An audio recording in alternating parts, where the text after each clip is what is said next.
Hello everyone.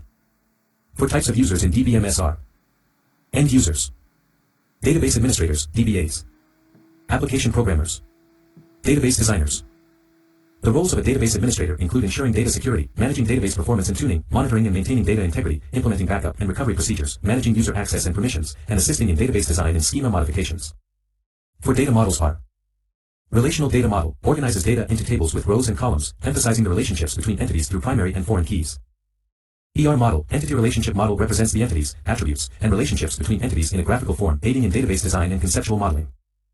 Object-oriented data model models data as objects with attributes and methods, enabling encapsulation, inheritance, and polymorphism for more complex data representation manipulation.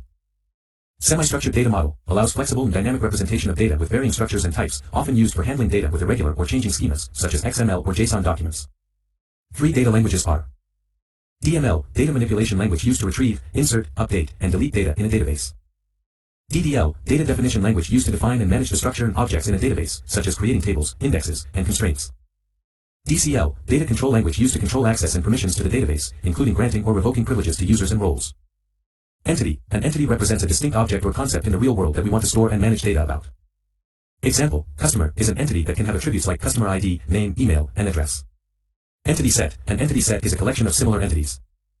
Example, customers can be an entity set containing multiple individual customer entities, each representing a different customer in the database. Attribute, an attribute is a characteristic or property of an entity that stores specific data values.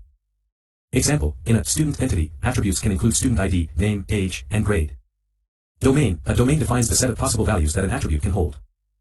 Example, the age attribute of a student entity may have a domain of integer values ranging from 18 to 30. Thank you.